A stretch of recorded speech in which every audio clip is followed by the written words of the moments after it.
자, 오늘 설교는 우리 남성들, 또 우리 여성들, 또 저에게도 해당하는 설교입니다. 모든 설교가 세상을 바삐 살아가는 우리들에게 하나님께서 오늘 본문의 말씀을 통해서 주시는 말씀이기 때문에 집중해서 잘 들어보시기를 바랍니다. 2022년도에 중국에서 한 영화가 만들어졌습니다. 먼지로 돌아가다라는 작품입니다.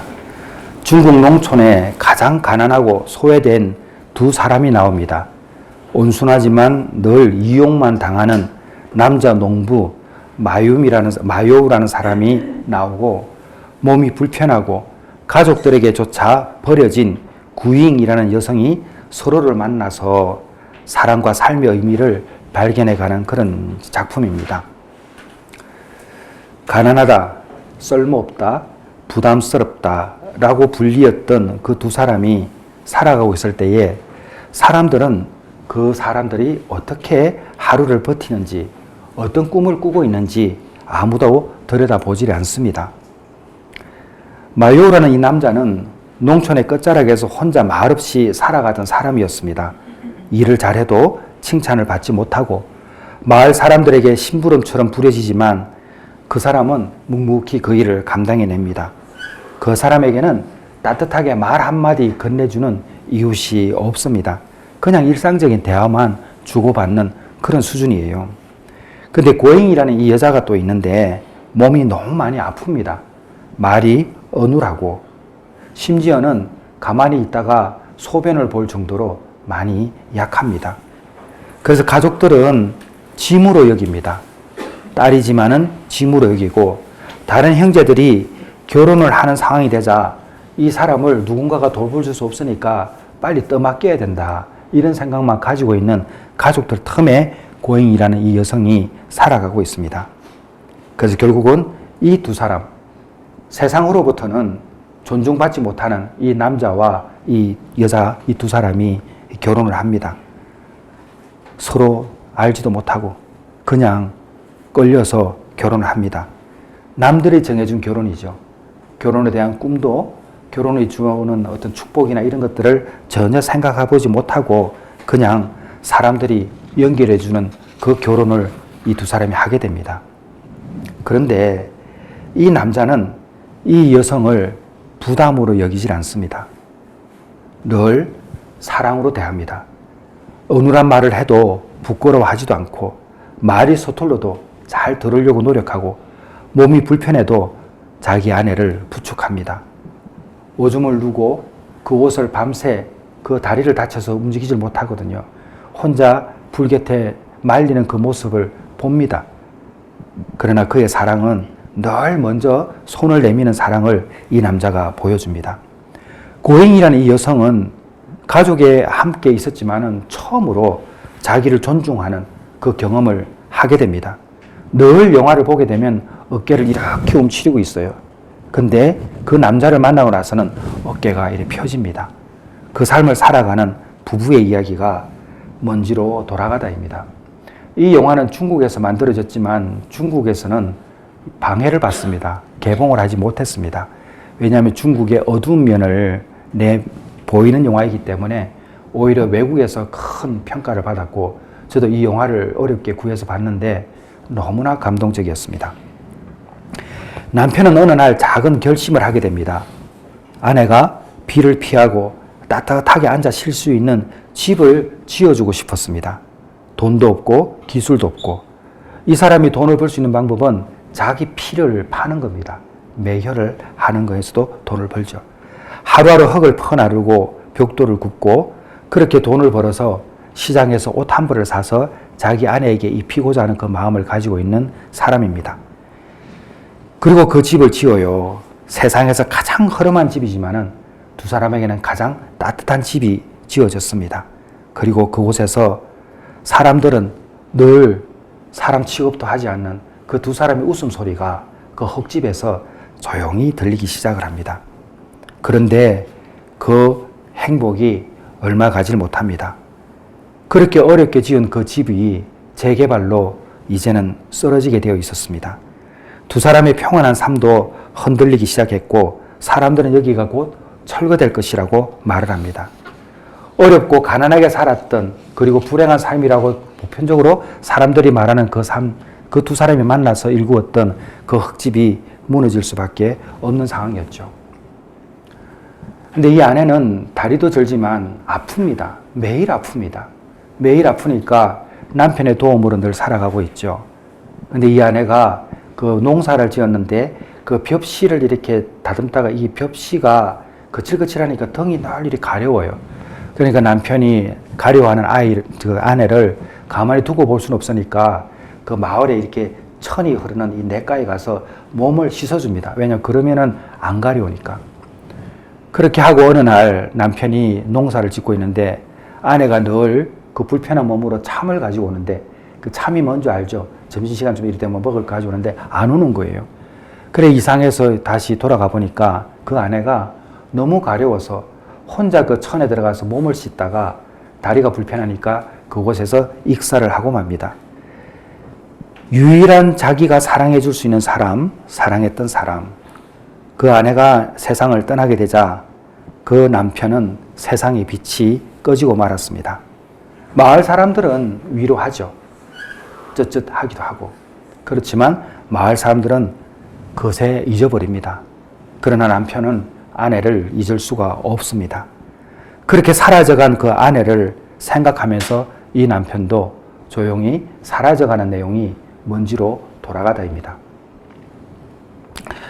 저는 이 영화를 오늘 설교를 준비하면서 한 번 더 생각을 해보았습니다. 먼지로 돌아가다. 우리는 흙이죠. 우리도 언젠가는 먼지로 돌아갑니다. 여러분, 먼지로 돌아간다는 이야기는 우리가 사라지는 거예요. 그냥. 길게 살아야 100년을 삽니다. 그 100년 남짓 살아가는 우리가 어느 순간 사라져요. 흙으로 돌아갑니다.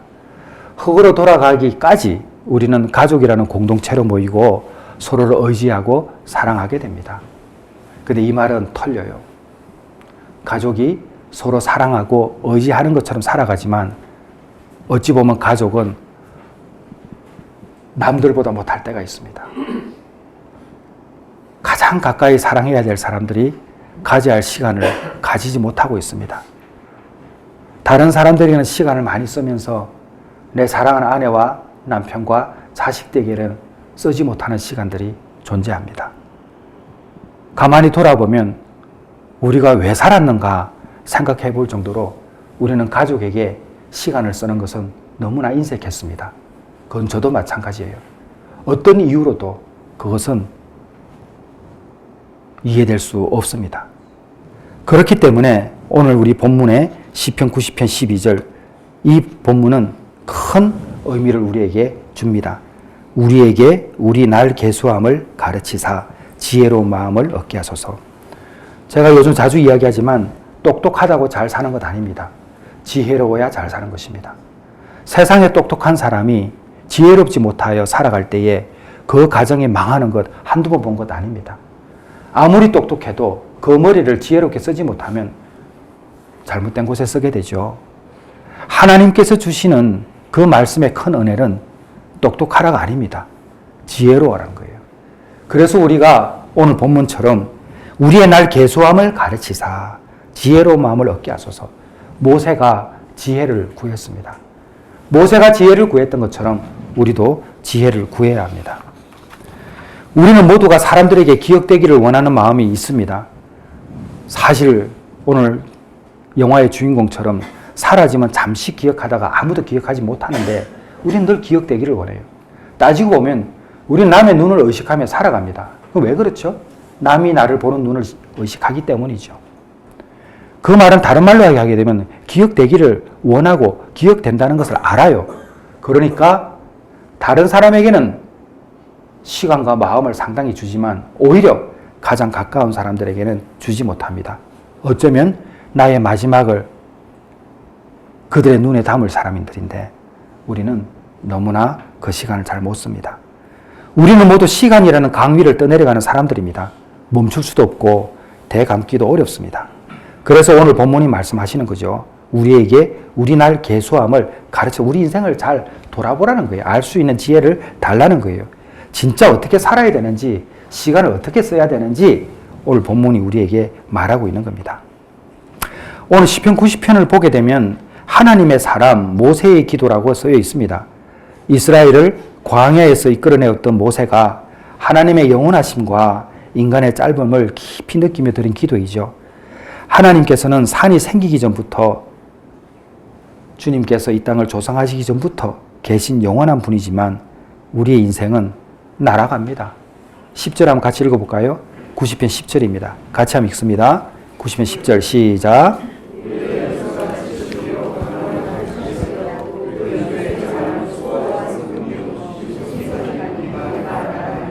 날아갑니다. 우리 인생 날아갑니다. 저보다 항상 선배 되시는 분들, 저희 부모님들 보게 되면 그렇지만 우리 청년들은 지금은 잘 모르죠. 저는 제가 20대 때였을 때에 빨리 30대가 되고 싶었고 10대 시절에는 빨리 20대가 되고 싶었습니다. 근데 저는 지금 제 나이가 빨리 가고 있다는 것을 느낍니다.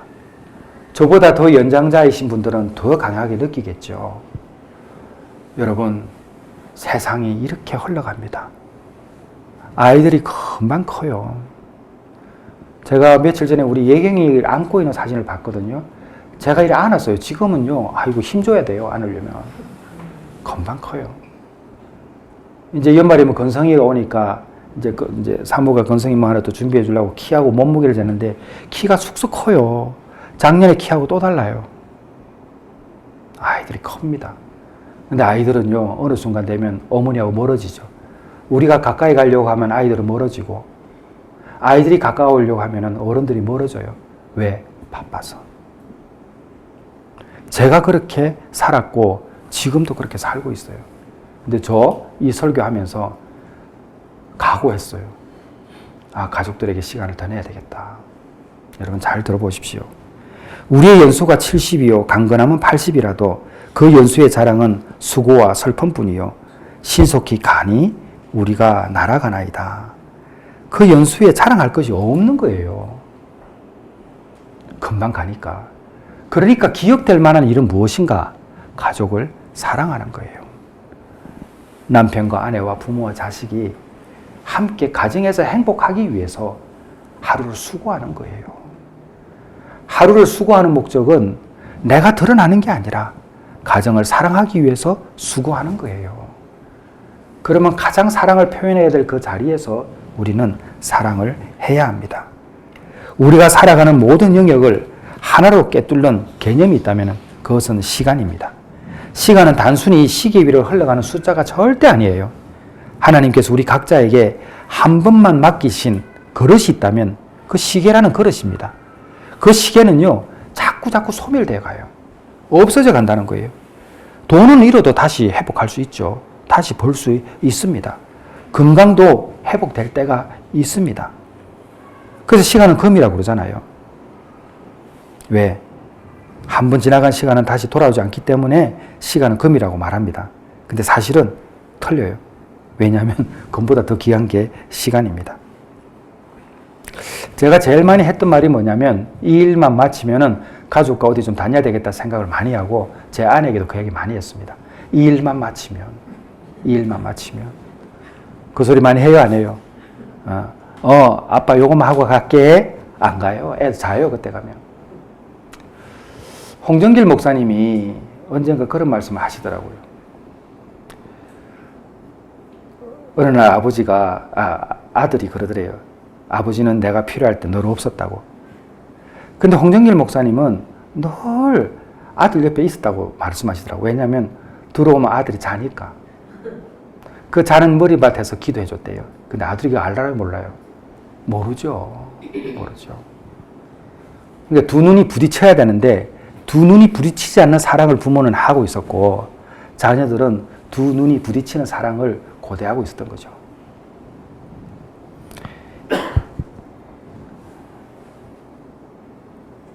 언젠가는 뭘 하겠다는 말은 진짜 거짓말 중에 최고봉인 것 같아요. 언젠가는 뭘 하겠다 말이 되질 않아요. 지금 해야 돼요. 지금 하지 않으면 결코 못하는 게 우리의 삶입니다. 여러분, 오늘 주제는 가족이에요, 가족. 부모가 자식을 사랑하지 않으면 누가 사랑해 줍니까? 자녀가 부모를 존경하고 존중하지 않으면 누가 존중해 줍니까? 가장 사랑하는 사람들이 사랑하는 사람을 위해서 사랑의 언어를 쓰고 사랑을 베풀 때에 그거보다 고결한 사랑이 어디 있습니까?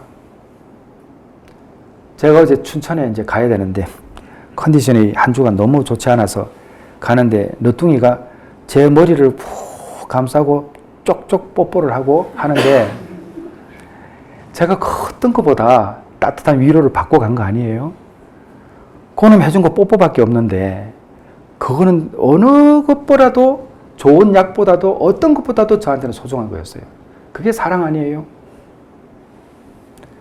부모가 자식에게 그래도 한번 안아주고 덩치가 산더미만 해도 가서 안아주면 싫다고 도망가죠. 그럼 쫓아가서 또 안아주고 자식도 부모에게 그렇게 하고 해야죠.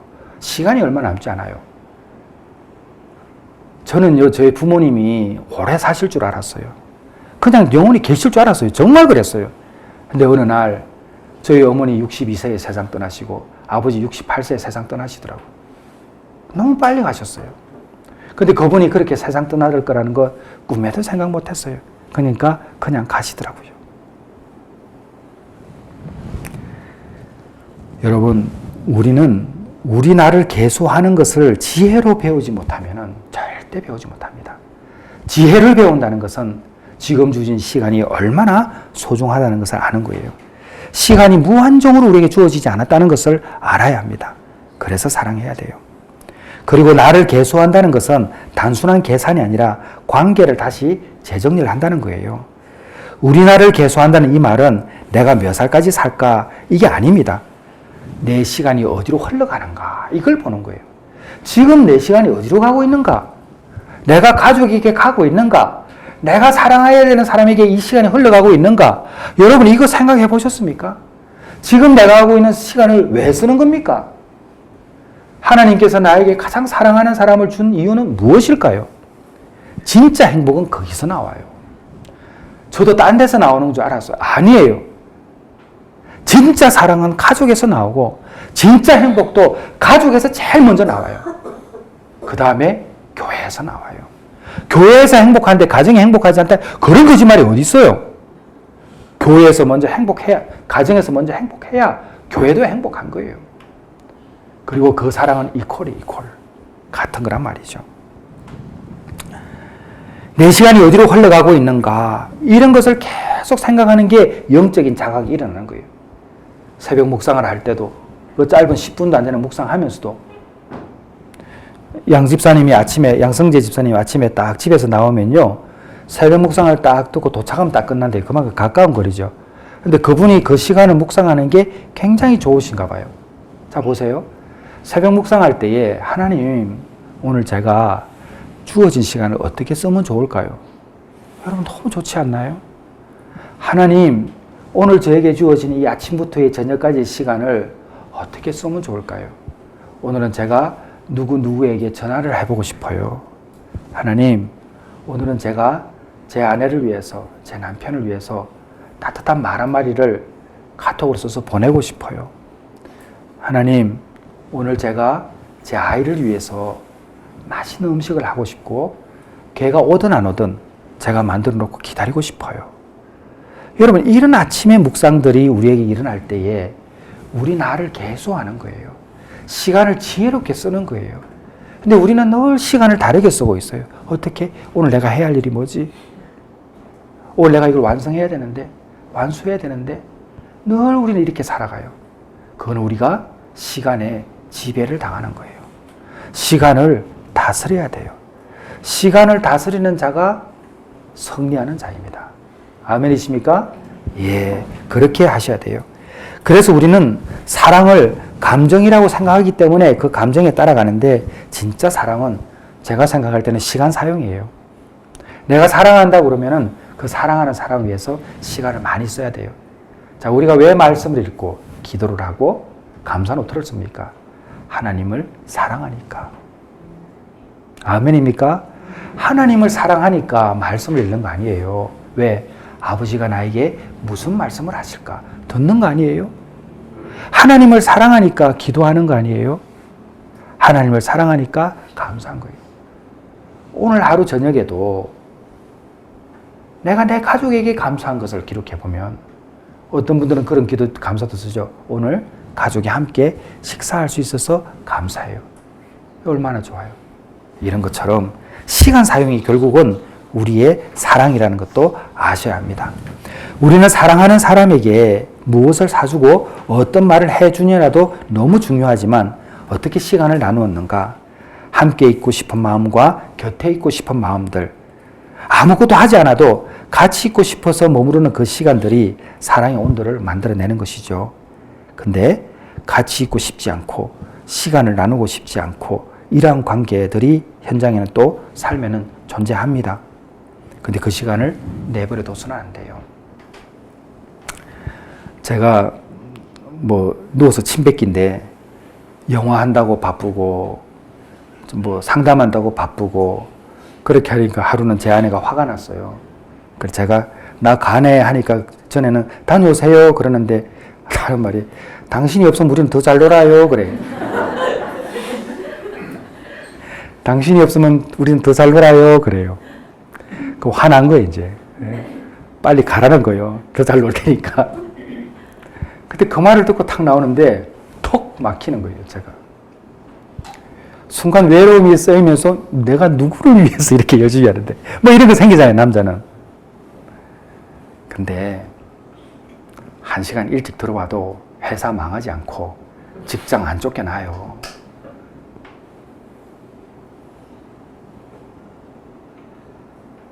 가족을 위해서 쓰는 사랑, 그거는 시간입니다. 가장 소중한 시간은 아빠 엄마가 필요할 때 아빠 엄마가 있어야 되는 거예요. 그리고 자녀들도 마찬가지예요. 아빠 엄마가 계속 계신 분이 아니에요. 언젠가는 우리 곁을 떠나요. 그러면은 이제 홀로 남겨져요.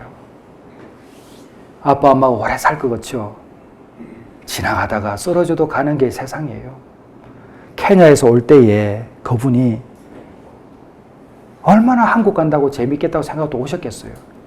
오자마자 그렇게 쓰러져서 응급실에 실려가서 이제 죽음을 눈앞에 두고 있잖아요. 인생이 그렇습니다. 그래서 사랑을 해야 한다. 우리가 부모와 자녀 관계도 이런 관점에서 서 있을 때에 우리는 다시 한번 제대로 된 삶을 들어갈 수 있죠.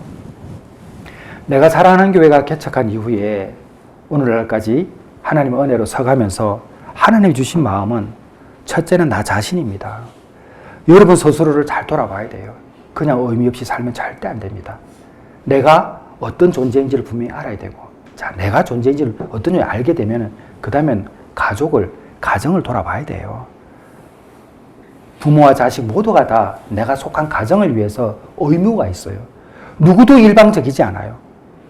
왜 누구 한 사람만 희생을 해야 되고, 왜 누구 한 사람만 깨간장이 타야 돼요?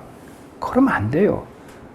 단 한 분이라도 나와 함께하고 있는 사람이 나와 영원한 동반자라고 생각하고 하나님께서 허락해 주신 사람이라 생각하면 그 짐을 나누어줘야 돼요. 그 나누어주는 그 짐은 다른 게 아니에요. 공감하고 이해하고 고마워하는 거예요. 그래야지 그 가정이 온전하게 서가요. 그래야 밖의 일이 잘 돼요. 우리 청년들은 잘 들어요. 나중에 결혼을 하죠. 아무리 밖의 일이 잘 돼도 집안일이 불편하면 행복하지 않아요. 절대 행복하지 않아요. 밖의 일이 좀 힘들어도 가정에서 행복하면 그걸 이겨내요. 하나님께서 가정을 주신 이유가 그것 때문에 그렇습니다. 우리가 어떻게 살아야 지혜로운가? 나의 주변에 있는 모든 것들을 하나님의 말씀에 비추어서 우리가 생각할 때 그때 지혜로운 삶을 살아가는 거예요. 자, 그러면 우리가 예수님을 한번 생각해 봅시다. 하나님은 늘 말씀으로 명령만 하시는가? 절대 그렇지 않아요. 하나님이 명령만 하신다? 절대 그렇지 않다는 거예요. 예수님의 성품을 우리가 조금만 알게 되면 우리가 이렇게 하면 안 되겠구나를 알게 돼요. 자, 마태복음 1장 23절 한번 찾아볼까요? 마태복음 1장 23절입니다.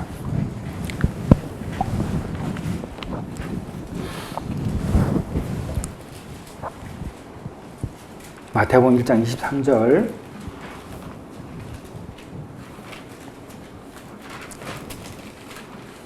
자, 같이 한번 읽도록 하겠습니다. 시작.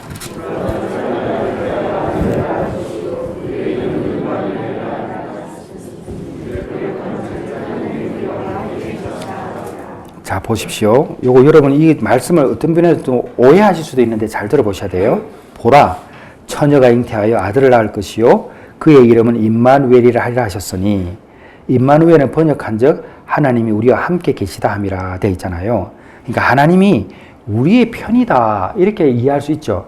근데 실제적으로 이 말씀은 하나님이 우리의 시간 안으로 직접 들어오셨다는 뜻도 들어가 있습니다. 하나님께서 우리의 시간 속으로 들어오신 거예요. 그러니까 하나님께서 멀리 계신 분이 아니라는 거예요. 너희들 잘해라, 이 명령 잘 지켜야 돼, 이렇게 명령만 보내시는 분이 아니고 인간의 시간 속으로 들어오신 거예요. 하나님이신 그분이 이 땅에 오셨던 인카네이션, 성육신 하셨다는 것은 우리의 시간 속으로 하나님이 들어오신 거예요. 단지 우리 편이라는 뜻을 넘어서서 우리의 시간 속으로 들어오신 하나님을 생각해 보셔야 돼요. 그래서 인간의 시간 속으로 들어오셨기 때문에 인간의 몸과 피곤함, 눈물 이런 시간들을 다 예수님도 사신 거예요. 인간의 기쁨과 상처, 외로움 시간을 이분들이 다 경험하시는 거예요. 그래서 예수님의 생애는 하나님이 우리에게 자신을 시간을 내어주신 그 사건이라고 우리가 보게 되면 하나님의 함께 하심이 달라 보이죠. 하나님은 우리 시간 속에 함께 하시는 분이다. 그렇기 때문에 하나님의 명령을 하나님의 명령으로 받아들이기보다는 하나님께서 명령하신 이것을 하나님께서 우리와 함께 하시기 때문에 나 혼자 하는 게 아니라 하나님이 함께 하시고 계시다. 그러니까 이게 안 돼, 시간을 뺄 수 없어, 이건 도저히 내 힘으로 안 돼 라는 일이 생길 때에 하나님이 내 시간 속으로 들어와 계시다. 임마누엘이 하나님이시다. 그러니까 하나님 이 시간을 허락해 주세요. 기도할 수 있잖아요. 여러분 놀랍게도 하나님께 이 시간을 달라 할 때 하나님은 100% 그 시간을 주십니다. 반드시 그 시간을 허락하십니다. 그렇기 때문에 하나님께 여러분이 시간마저도 내어드리는 게 아니라 하나님과 함께 그 시간을 쓰고 있다는 사실을 여러분이 꼭 기억하시기를 바랍니다. 제가 먼저 소개해드렸던 먼지로 돌아가다, 이 영화는 정말 안타까운 두 사람의 이야기지만 저는 두 사람의 사랑을 가슴 깊이 느꼈습니다. 제가 말씀드렸잖아요. 저는 이제 예술을 하니까 요즘 젊은 청년들이 또 학생들이 텍스트를 읽을 때에 텍스트로 이해하잖아요. 아니에요. 요즘 아이들은 텍스트를 주면은 이미지로 이해해요. 근데 우리 세대는 텍스트는 텍스트로 이해하는 세대거든. 근데 요즘 세대는 달라요. 우리 청년들도 텍스트를 보면 이미지로 이해해요. 그러니까 감수성이 뛰어나죠. 그러니까 쉽게 상처도 받아요. 그것 때문에. 근데 저도 이제 예술을 하다 보니까, 영화를 하다 보니까 저도 글을 읽으면 다 이미지로 떠올라요. 이 먼지로 돌아가다 이 영화도 저에게는 영화 이상으로 다가오는 게 있더라고요. 저는 가장 아름다운 사랑의 이야기를 한 편 보았습니다. 여러분의 가정도 한 편의 영화예요. 여러분이 주연이죠. 여러분의 가족이 다 주연이에요. 제가, 여러분 다 있잖아요. 저는 뭐예요? 조연이죠. 근데 저의 가정으로 들어오게 되면 여러분은 조연이죠. 근데 우리 또 교회로 들어오게 되면 여러분 모두가 다 주연이죠. 여러분 어떻게 살아야 되겠습니까? 올 한 해 얼마 남지 않았는데 어떻게 살아야 되겠습니까? 첫째는 예수님을 사랑하십시오. 그리고 두 번째는 예수님을 사랑하는 만큼 가족을 사랑하십시오. 그리고 필요한 시간을 제때 줄 수 있는 지혜자가 되기를 바랍니다. 그리고 끝까지 사랑하는 거예요. 사랑은 하다 마는 게 아니에요. 끝까지 사랑하는 게 진짜 사랑이다.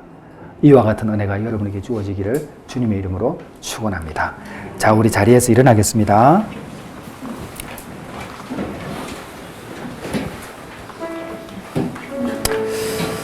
참 돌아보면 우리가 늘 사랑을 말하는데 참 참 어떻게 되는지 가장 사랑을 줘야 될 사람들에게 사랑을 못 주고 있다는 것 우리가 인정해야 되지 않겠습니까? 여러분 사랑을 줘야 돼요. 시간을 써야 돼요. 우리 함께 시간을 씁시다. 시간을 쓰고 그래 이 한 해를 마무리해 나갈 때에 내년에는 그것이 습관이 될 줄 믿습니다. 여러분 우리가 노력하지 않으면 아무것도 되지 않는 게 이 세상 아닙니까? 뭐 우리가 지금 오늘 우리 우미경 집사님, 이상호 집사님 왔지만 지금 하나님께서 이상호 집사님을 우미경 집사님에게 보내주신 이유는 이때를 위함이 아니겠습니까? 그래서 남편으로서의 도리를 또 다하고 있는 모습을 보았고 그러나 또 우미경 집사님이 아파 계셔도 옆에 계시는 것만으로도 이상호 집사님에게 또 위로가 되죠. 우리는 그렇게 사는 겁니다. 누가 낫고 누가 모자란 게 아니라 항상 우리는 서로가 채워주려는 존재라는 생각에서 우리 찬양하고 기도할 때에 오늘은 사랑하는 가족을 위해서 기도합시다. 그리고 내가 먼저 사랑을 주는 가족이 됩시다. 우리 함께 기도하겠습니다.